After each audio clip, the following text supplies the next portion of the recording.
Hello दोस्तों, स्वागत है आपका हमारे चैनल ऑडियो डेली टेल्स में। आइए शुरू करते हैं एक किताब की कहानी जिसे मुंशी प्रेमचंद ने लिखा था। ये बहुत फेमस उपन्यास है जिसका नाम है गोदान। होरी राम ने दोनों बैलों को सानी देकर अपनी स्त्री धनिया से कहा, गोबर को ऊख गोड़ने भेज देना, मैं न जाने कब लौटूं, जरा मेरी लाठी तो दे दे। धनिया के दोनों हाथ गोबर से भरे थे। उपली पात कर आई थी। बोली, अरे कुछ रस पानी तो कर लो, ऐसी जल्दी क्या है।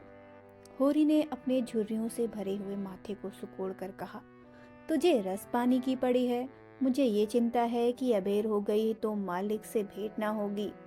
स्नान पूजा करने लगेंगे तो घंटों बैठे बैठे बीत जाएगा। इसी से तो कहती हूँ कुछ जलपान कर लो, और आज ना जाओगे तो कौन हरज होगा, अभी तो परसों गए थे। होरी की बीवी ने कहा, तू जो बात नहीं समझती उसमें टांग क्यों उड़ाती है भाई, मेरी लाठी दे दे और अपना काम देख। ये इसी मिलते जुलते रहने का प्रसाद है कि अब तक जान बची हुई है, नहीं कहीं पता न लगता कि किधर गए। गांव में इतने आदमी तो हैं, किस पर बेदखली कब आ जाए, किस पर कुड़की नहीं आई। जब दूसरे के पांव तले अपनी गर्दन दबी हुई है तो उन पांव को सहलाने में ही कुशल है। होरी ने कहा। धनिया इतनी व्यवहार कुशल ना थी। उसका विचार था कि हमने जमींदार के खेत जोते हैं तो वो अपना लगान ही तो लेगा, उसकी खुशामद क्यों करें, उसके तलवे क्यों सहलाएं। यद्यपि अपने विवाहित जीवन के इस 20 बरस में उसे अच्छी तरह अनुभव हो गया था कि चाहे कितनी ही कतर ब्योत करो, कितना ही पेट तन काटो, चाहे एक एक कौड़ी को दांत से पकड़ो, मगर लगान का बेबाक होना मुश्किल है। फिर भी वह हार नहीं मानती थी और इस विषय पर स्त्री पुरुष में आए दिन संग्राम छिड़ा रहता था। उसकी 6 संतानों में अब केवल 3 जिंदा हैं। एक लड़का गोबर कोई 16 साल का है और 2 लड़कियां जिनका नाम है सोना और रूपा। एक की उम्र 12 बरस है तो दूसरी 8 साल की है। 3 लड़के बचपन में ही मर गए। उसका मन आज भी कहता था अगर उनकी दवा दारू होती तो वो बच जाते, पर वे एक थैली की दवा भी नहीं मंगवा सकी थी। उसकी ही उम्र अभी क्या थी, 36वां ही साल तो था, पर सारे बाल पक गए थे, चेहरे पर झुर्रियां पड़ गई थी, सारी देह डल गई थी। वह सुंदर गेहुआ रंग सबला गया था और आंखों से भी कम सूझने लगा था। पेट की चिंता ही के कारण तो कभी तो जीवन का सुख न मिला। इस चिरस्थायी जीवनावस्था से उसके आत्मसम्मान को उदासीनता का रूप दे दिया था। जिस गृहस्थी में पेट की रोटियां भी ना मिले उसके लिए इतनी खुशामद क्यों। इस परिस्थिति में उसका मन बराबर विद्रोह किया करता था और 2-4 घुड़कियां खा लेने पर ही उसे यथार्थ का ज्ञान होता था। उसने परास्त होकर होरी की लाठी, मिर्जई, जूते, पगड़ी और तम्बाकू का बटुआ लाकर सामने पटक दिए। होरी ने उसकी ओर आंखें तोड़ कर कहा, क्या ससुराल जाना है जो 5 पोशाक ले आई है। ससुराल में भी तो कोई जवानी साली नहीं बैठी जिसे जाकर दिखाऊं। होरी के गहरे सावले पिचके हुए चेहरे पर मुस्कुराहट की मुद्रता झड़क रही थी। धनिया ने लजाते हुए कहा, ऐसे ही बड़े सजीले जवान हो, साली सहलजे देखकर तुम्हें ही रिझ जाएंगी। होरी ने फटी हुई मिर्ची को बड़ी सावधानी से तय कर कर खाट पर रखते हुए कहा, तो क्या तू समझती है मैं बूढ़ा हो गया हूँ, अभी तो 40 भी नहीं हुए, मर्द 60 पर पाठे होते हैं। जाकर शीशे में मुंह देखो, तुम जैसे मर्द 60 पर पाठे नहीं होते। दूध घी अंजन लगाएं तो मिलता नहीं, पाठे होंगे। तुम्हारी दशा देख देख कर मैं तो और भी सूखी जाती हूँ कि भगवान ये बुढ़ापा कैसे कटेगा, किसके द्वार पर भीख मांगेंगे। धनिया ने कहा। होरी की वह क्षणिक मृदुता यथार्थ की इस आंच में झुलस गई। लकड़ी संभालता हुआ बोला, 60 तक पहुंचने की नौबत ना आएगी धनिया, इसके पहले ही चल देंगे। धनिया ने तिरस्कार किया, अच्छा रहने दो, मत अशुभ मुंह से निकालो, तुमसे कोई अच्छी बात भी कहे तो लगते हो कोसने। होरी कंधे पर लाठी रखकर घर से निकला तो धनिया द्वार पर खड़ी उसे दूर तक देखती रही। उसके इन निराशा भरे शब्दों से धनिया को चोट खाए हुए हृदय में आतंक में कंपन सा डाल दिया था। वह जैसे अपने नारित्व के संपूर्ण तप और व्रत से अपने पति को अभय दान दे रही थी। उसके अंतःकरण से जैसे आशीर्वादों का व्यू सा निकलकर होरी को अपने अंदर छिपाए लेता था। होरी कदम बढ़ाए चला जाता था। पगडंडी के दोनों ओर ऊख के पौधों की लहराती हुई हरियाली देखकर उसके मन में कहा, भगवान कहीं गांव से बरखा कर दे और डांडी भी सुभीते से रहे तो एक गाय जरूर ले लूंगा। देसी गाय तो ना दूध दे ना उसके पीछे बछुए ही किसी काम के हों। बहुत हुआ तो तेली को कोहलू में चले। नहीं, वो पछाई गाय लेगा, उसकी खूब सेवा करेगा। कुछ नहीं तो 4-5 सेर दूध होगा। गोबर दूध के लिए तरस तरस कर रह जाता है। इस उम्र में ना खाया पिया तो फिर कब खाएगा। साल भर भी दूध पी ले तो देखने लायक हो जाए। बचे हुए भी अच्छे बैल निकलेंगे। 200 से कम की गोई ना होगी। फिर गऊ से ही तो द्वार की शोभा है। सवेरे सवेरे गऊ के दर्शन हो जाएं तो क्या कहना। न जाने कब ये साध पूरी होगी, कब वो शुभ दिन आएगा। हर एक गृहस्थ की भांति होरी के मन में भी गऊ की लालसा चिरकाल से संचित चली आती थी। यही उसके जीवन का सबसे बड़ा स्वप्न, सबसे बड़ी साध थी। बैंक के सूद में चैन करने या जमीन खरीदने या महल बनवाने की विशाल आकांक्षाएं उसके नन्हे से हृदय में कैसे समाती। जेठ का सूर्य आमों के झुरमुट से निकलकर आकाश पर छाई हुई लालिमा को अपने रजत प्रताप से तेज प्रदान करता हुआ ऊपर चढ़ रहा था और हवा में गर्मी आने लगी थी। दोनों ओर खेतों में काम करने वाले किसान उसे देखकर राम राम करते और सम्मान भाव से चिलम पीने का निमंत्रण देते थे। पर होरी को इतना अवकाश कहाँ था। उसके अंदर बैठी हुई सम्मान लालसा ऐसा आदर पाकर उसके सूखे मुंह पर गर्व की झलक पैदा कर रही थी। मालिकों से मिलते जुलते रहने ही का तो ये प्रसाद है कि सब उसका आदर करते हैं, नहीं तो उसे कौन पूछता। 5 बीघे के किसान की बिसात ही क्या है। ये कम आदर नहीं है कि 3-3, 4-4 हल वाले महतो भी उसके सामने सिर झुकाते हैं। अब वह खेतों के बीच की पगडंडी छोड़कर एक खलेटी में गया था, जहाँ बरसात में पानी भर जाने के कारण तरी रहती थी और जेठ में कुछ हरियाली नजर आती थी। आसपास के गांवों की गौएं यहाँ चरने आया करती थीं। उस उमस में भी यहाँ की हवा तो कुछ ताजगी और ठंडक थी। होरी ने 2-3 सांसें जोर से ली। उसके जी में आया कुछ देर यहीं बैठ जाए। दिन भर तो लू लपट में मरना ही है। कई किसान इस गड्ढे का पट्टा लिखाने को तैयार थे, अच्छी रकम देते थे। पर ईश्वर भला करे राय साहब का कि उन्होंने साफ कह दिया कि यह जमीन जानवरों की चराई के लिए छोड़ दी गई है और किसी दाम पर भी ये नहीं उठाई जाएगी। कोई स्वार्थी जमींदार होता तो कहता गाय जाए भाड़ में, हमें रुपये मिलते हैं, क्यों छोड़ें। पर राय साहब अभी तक पुरानी मर्यादा निभाते आए हैं। जो मालिक प्रजा को न पाले वो भी कोई आदमी है। सहसा उसने देखा भोला अपनी गाय लिए इसी तरफ चला रहा है। भोला इसी गांव से मिले हुए पूर्वे का ग्वाला था और दूध मक्खन का व्यवसाय करता था। अच्छा दाम मिल जाने पर कभी कभी किसानों के हाथ गाय बेच भी देता था। होरी का मन उन गायों को देखकर ललचा गया। अगर भोला वह आगे वाली गाय उसे दे दे तो क्या कहना, रुपए आगे पीछे देता रहेगा। वह जानता था घर में रुपए नहीं हैं, अभी तक लगान ही नहीं चुकाया। विशेषर शाह का देना भी बाकी है, जिस पर अपने रुपए का सूद चढ़ रहा है।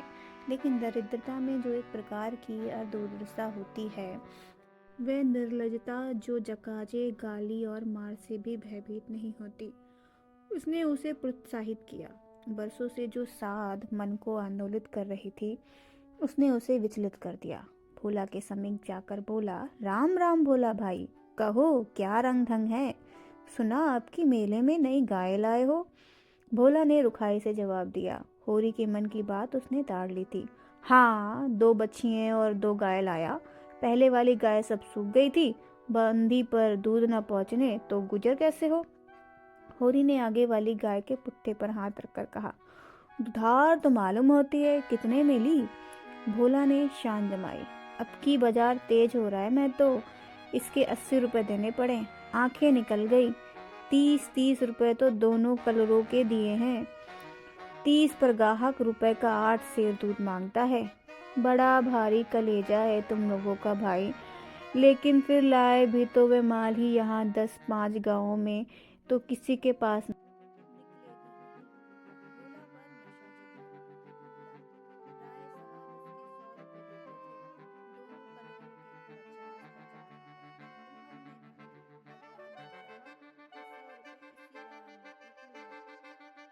इसमें क्या संदेह है भाई, मालिक क्या खा के लेंगे, नजरानों में मिल जाए तो भले ले लें। ये तुम ही लोगों का गुर्दा है कि अंजलि भर रुपए तकदीर के भरोसे गिन देते हो। यही जी चाहता है कि इसके दर्शन करता रहूं। धन्य है तुम्हारा जीवन की गऊओं की इतनी सेवा करते हो। हमें तो गाय का गोबर भी मयस्सर नहीं। गृहस्थ के घर में एक गाय भी ना हो तो कितनी लज्जा की बात है। साल के साल बीत जाते हैं, गोरस्त के दर्शन नहीं होते। घर वाली बार बार कहती है, भोला भैया से क्यों नहीं कहते, मैं कह देता हूँ, कभी मिलेंगे तो कहूँगा। तुम्हारे स्वभाव से बड़ी प्रसन्न रहती है। कहती है ऐसा मर्द ही नहीं देखा, जब बातें करेंगे नीची आंखें करके, कभी सिर नहीं उठाते। होरी बोला।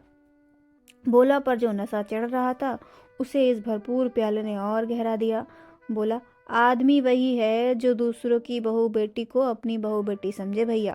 जो दुष्ट किसी महरिया की ओर ताके उसे गोली मार देनी चाहिए। ये तुमने लाख रुपए की बात कही। बस सज्जन वही जो दूसरों की आबरू समझे। होरी बोला, जिस तरह मर्द के मर जाने से औरत अनाथ हो जाती है, उसी तरह औरत के मर जाने से मर्द के हाथ पांव टूट जाते हैं। मेरा तो घर उजड़ गया, मैं तो कोई एक लोटा पानी देने वाला भी नहीं, भोला ने दुखी होते हुए कहा। पिछले साल भोला की स्त्री लू लग जाने से मर गई थी, यह होरी जानता था। लेकिन 50 बरस का खंखड़ भोला भीतर से इतना स्निग्ध है, वह जानता था स्त्री की लालसा उसकी आंखों में सजल हो गई थी। होरी का आसान मिल गया था। उसकी व्यवहारिक कृषक बुद्धि सजग हो गई थी। पुरानी मसल झूठी थोड़े है, बिन घरनी पर भूत का डेरा, कहीं सगाई क्यों नहीं कर लेते हो। होरी ने सुझाव दिया। ताक में हूँ मैं तो, पर कोई जल्दी फंसता नहीं। 150 खर्च करने को भी तैयार हूँ। आगे बैसी भगवान की इच्छा। अब मैं फिराक में ही रहूंगा, भगवान चाहेंगे तो जल्दी घर बस जाएगा। बस यही समझ लो कि उबर जाऊंगा भैया। घर में खाने को भगवान का दिया बहुत है, 4 पसेरी रोज दूध हो जाता है, लेकिन किस काम का। मेरे ससुराल में महरिया है, 3-4 साल हुए उसकी आदमी उसे छोड़कर कलकत्ते चला गया। बेचारी पिसाई करके गुजारा कर रही है। बाल बच्चा भी कोई नहीं है, देखने सुनने में अच्छी है, बस लक्ष्मी समझ लो। होरी ने भोला से कहा। भोला का सिकड़ा हुआ चेहरा जैसे चमक गया हो। आशा में कितनी सुधा है। बोला, अब तो तुम्हारा ही आसरा है। मैं तो छुट्टी हो तो चलो एक दिन देख आए। मैं ठीक ठाक करके तब तुमसे कहूँगा। बहुत उतावली करने से भी काम बिगड़ जाता है। होरी ने कहा, जब तुम्हारी इच्छा हो तब चलो, उतावले काहे की। इस कबरी पर मन ललचाया हो तो ले लो। ये गांव मेरे मान का ही नहीं है दादा, मैं तुम्हें नुकसान नहीं पहुंचाना चाहता। अपना धर्म ये नहीं कि मित्रों का गला दबाए। जैसे इतने दिन बीते हैं वैसे और बीत जाएंगे। तुम तो ऐसी बातें करते हो होरी, जैसे हम तुम दो हैं। तुम गाय ले जाओ, दाम जो चाहे देना। जैसे मेरे घर रही वैसे तुम्हारे घर रही। 80 रुपए में ले थी, तुम 80 रुपए ही दे देना, ले जाओ। लेकिन मेरे पास नगद नहीं है दादा, समझ लो। होरी ने कहा, तो तुमसे नगद मांगता कौन है भाई। होरी की छाती गजभर की हो गई। 80 रुपए में गाय महंगी ना थी। ऐसा अच्छा डील डॉल दोनों जून में 6-7 सेर दूध, सीधी ऐसी की बच्चा भी दूल्हे। इसका तो एक अच्छा बाछा 100-100 का होगा। द्वार पर बंधेगी तो द्वार की शोभा बढ़ जाएगी। उसे अभी कोई 400 रुपए देने थे, लेकिन उधार को वो एक तरफ से मुफ्त समझता था। कहीं भोला की सगाई ठीक हो गई तो 100 साल 2 साल तो वो बोलेगा भी नहीं। सगाई ना भी हुई तो होरी का क्या बिगड़ता है। यही तो होगा, भोला बार बार तगादा करने आएगा, बिगड़ेगा, गालियां देगा, लेकिन होरी को इसकी ज्यादा शर्म नहीं थी। इस व्यवहार का तो वह आदी था, कृषक के जीवन का तो यह प्रसाद है। भोला के साथ वह छल कर रहा था और व्यापार उसकी मर्यादा के अनुकूल ना था। अभी भी लेन देन में उसके लिए लिखा पढ़ी होने और ना होने में कोई अंतर ना था। सूखे बूढ़े की विपदाएं उसके मन को भोरू बनाए रही थी। ईश्वर का रुद्र रूप सदैव उसके सामने रहता था, पर यह छल उसकी नीति में छल ना था। ये केवल स्वार्थ सिद्धि थी और ये कोई बुरी बात नहीं थी। इस तरह का छल तो वह दिन रात करता था। घर में 2-4 रुपए पड़े रहने पर भी महाजन के सामने कसम खा जाता था, एक पाई नहीं है। सन को कुछ गीला कर देना और रुई में कुछ बिनौले में भर देना उसकी नीति में जायज था। और यहाँ तो केवल स्वार्थ न था, थोड़ा सा मनोरंजन भी था। बुड्ढों का बुढ़भस हास्यास्पद वस्तु है और ऐसे बुड्ढों से अगर कुछ ऐंठ भी लिया जाए तो कोई दोष पाप नहीं है। भोला ने गाय की पगहिया होरी के हाथ में देते हुए कहा, ले जाओ, मैं तो, तुम भी क्या याद करोगे, ब्याहते ही 6 सेर दूध लेना। चलो मैं तुम्हारे घर तक पहुंचा दूं। शायद तुम्हें अनजान समझकर रास्ते में कुछ दिक्कत करे। अब तुमसे सच कहता हूँ, मालिक 90 रुपए देते थे, पर उनके यहाँ गऊओं की क्या कदर। मुझसे लेकर किसी हाकिम हुकुम को दे देते। हाकिम को गाऊ की सेवा से मतलब कहाँ, वह तो खून चूसना भर जानते हैं। जब तक दूध देती रखते, फिर किसी के हाथ बेच देते, किसी के पल्ले पड़ती कौन जाने। रुपया ही सब कुछ नहीं है भैया, कुछ अपना धर्म भी तो है। तुम्हारे घर आराम से रहेगी तो ये ना होगा कि तुम आप खाकर सो रहे हो और गऊ भूखी खड़ी है। उसकी सेवा करोगे, प्यार करोगे, चुमकारोगे, गऊ हमें आशीर्वाद देगी। तुमसे क्या कहूँ भैया, घर से चुंगुल भर भी भूसा नहीं रहा, रुपये सब बाजार में निकल गए। सोचा था महाजन से कुछ लेकर भूसा ले लेंगे, लेकिन महाजन का पहला ही नहीं चुका, उसने इनकार कर दिया है। इतने जानवरों को क्या खिलाएं, यही चिंता मारे डालती है। चुटकी चुटकी भर खिलाऊं तो मन भर रोज का खर्च है, भगवान ही पार लगाए तो लगे। होरी ने सहानुभूति भर से कहा, तुमने हमसे पहले क्यों नहीं कहा, हमने 1 गाड़ी भूसा बेच दिया अभी के अभी। भोला ने माथा ठोक कर कहा, इसीलिए नहीं कहा भैया कि सबसे अपना दुख क्यों रोऊं, बांटता कोई नहीं, हंसते सब हैं। जो गाय सूख गई हैं उनका गम नहीं, पत्ती सत्ती खिला जुला लूंगा, लेकिन अब ये तो रातिब बिना नहीं रह सकती। हो सके तो 10-20 रुपए भूसे के लिए दे दो। किसान पक्का स्वार्थी होता है, इसमें संदेह नहीं। उसकी गांठ से रिश्वत के पैसे बड़ी मुश्किल से निकलते हैं। भाव तौल में भी वह चौकस होता है। ब्याज की एक एक पाई छुड़ाने के लिए वह महाजन की घंटों चिरौरी करता है। तब जब तक पक्का विश्वास न हो जाए वह किसी के फुसलाने में नहीं आता। लेकिन उसका संपूर्ण जीवन प्रकृति से स्थायी सहयोग है। वृक्षों में फल लगते हैं, उन्हें जनता खाती है, खेतों में अनाज होता है, वह संसार के काम में आता है। गाय के थन में दूध होता है, वह खुद पीने नहीं जाती, दूसरे ही पीते हैं। मेघों से वर्षा होती है, उसे पृथ्वी तृप्त होती है। ऐसी संगति में कुत्सित स्वार्थ के लिए कहाँ स्थान। पूरी किसान था और किसी के जलते हुए घर में हाथ सेकना उसने सीखा ही ना था। भोला की संकट कथा सुनते ही उसकी मनोवृत्ति बदल गई। पगहिया को भोला के हाथ में लौटाता हुआ बोला, रुपए तो दादा मेरे पास नहीं है, हाँ थोड़ा सा भूसा बचा है, वह तुम्हें दूंगा, चलकर उठवा लो। भूसे के लिए तुम गाय बेचोगे और मैं लूंगा, मेरे हाथ कट ना जाएंगे। भोला ने आर्द्र कंठ से कहा, तुम्हारे बैल भूखे ना मरेंगे, तुम्हारे पास भी ऐसा कौन सा बहुत सा भूसा रखा है। नहीं दादा, अब की भूसा अच्छा हो गया था, मैंने तुमसे नाहक भूसे की चर्चा की, तुम ना कहते और पीछे से मुझे मालूम होता तो मुझे बड़ा रंज होता कि तुमने मुझे इतना गैर समझ लिया। अवसर पड़ने पर भाई की मदद ना करे तो काम कैसे चले। होरी ने कहा, मुदा ये गाय तो लेते जाओ। अभी नहीं दादा, फिर ले लूँगा। तो भूसे के दाम दूध में कटवा लेना। होरी ने दुखित स्वर में कहा, दाम कौड़ी की इसमें कौन बात है दादा, मैं 1-2 जून तुम्हारे घर खा लूँ तो क्या तुम मुझसे दाम मांगोगे, लेकिन तुम्हारे बैल भूखे मरेंगे कि नहीं।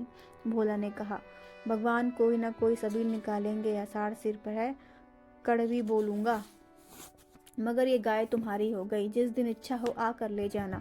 भोला बोला, किसी भाई का लीलाम पर चढ़ा हुआ बैल लेने में जो पाप है वो इस समय तुम्हारी गाय लेने में है। होरी में बाल की खाल निकालने की शक्ति होती तो वो खुशी से गाय लेकर घर की राह लेता। भोरी जब नगद रुपए नहीं मांगता तो स्पष्ट था कि वह भूसे के लिए गाय नहीं बेच रहा, बल्कि इसका कोई और आशय है। लेकिन जैसे पत्तों के खड़कने पर घोड़ा अकारण ही ठिठक जाता है और मारने पर भी आगे कदम नहीं उठाता, वही दशा होरी की थी। संकट की चीज लेना पाप है, ये बात जन्म जन्मांतर से उसकी आत्मा का अंश बन गई थी। भोला ने गदगद कंठ से कहा, तो किसी को भेज दूं भूसे के लिए। होरी ने जवाब दिया, अभी मैं राय साहब की ड्योढ़ी पर जा रहा हूँ, वहां से घड़ी भर में लौटूंगा, तभी किसी को भेजना। भोला की आंखों में आंसू भर आए। बोला, तुमने आज मुझे उबार लिया होरी भाई। मुझे अब मालूम हुआ कि संसार में मैं अकेला नहीं, मेरा भी कोई हितू है। एक क्षण के बाद उसने फिर से कहा, उस बात को भूल न जाना। होरी आगे बढ़ा तो उसका चित्त प्रसन्न था, मन में एक विचित्र स्फूर्ति हो रही थी। क्या हुआ? 10-5 मन भूसा चला जाएगा। बेचारे को संकट में पड़कर अपनी गाय तो न बेचनी पड़ेगी। जब मेरे पास चारा हो जाएगा तब गाय खोल लाऊंगा। भगवान करे मुझे कोई मेहरिया मिल जाए, फिर तो कोई बात ही नहीं। उसने पीछे फिरकर देखा।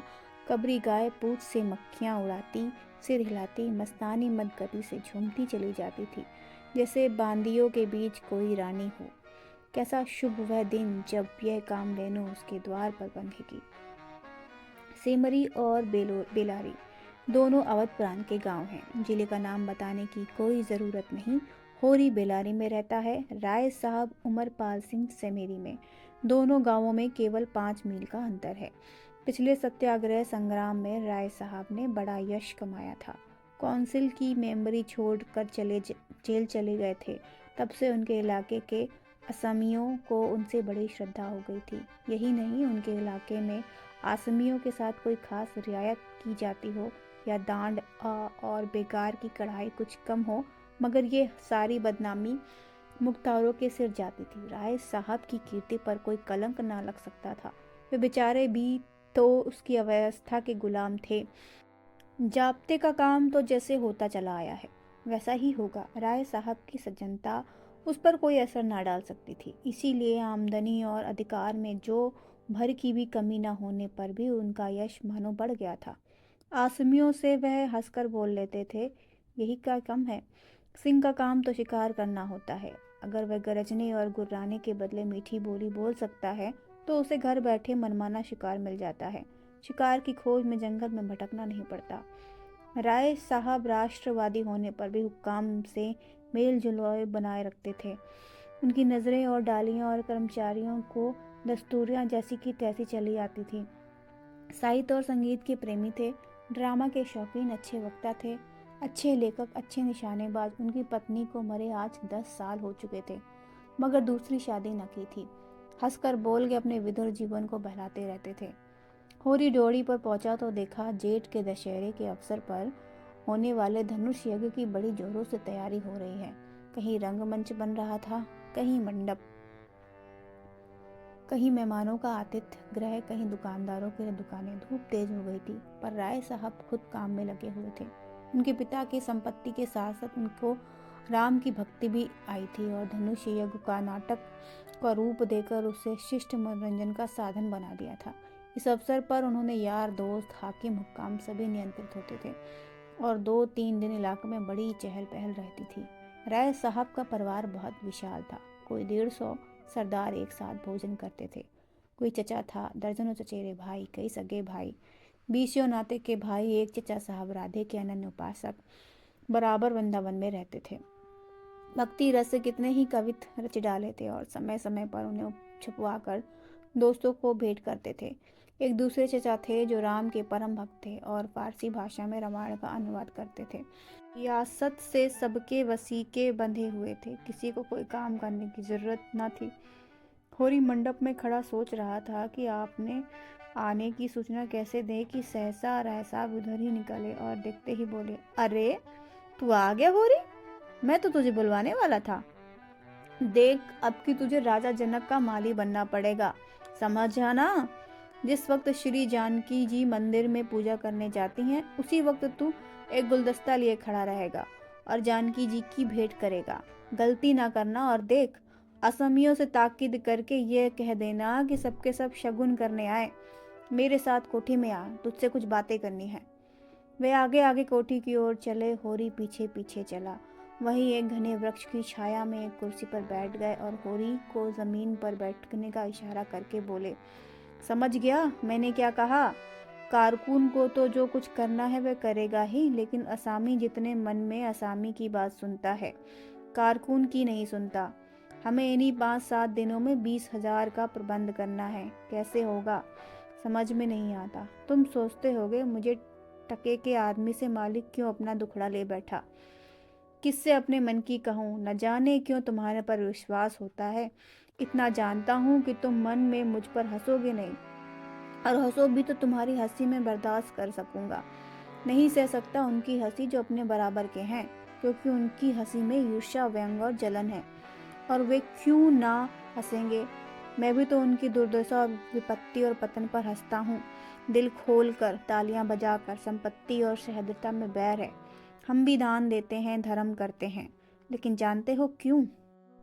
दोस्तों, यहीं पर खत्म होता है इस किताब का पहला भाग। इस किताब का अगला भाग सुनने के लिए इस वीडियो पे कमेंट करें, लाइक करें और शेयर करें। साथ ही हमारे चैनल को सब्सक्राइब करना मत भूलें, ताकि हम इस किताब का अगला भाग लेकर जल्दी आपके पास वापस लौटें। धन्यवाद।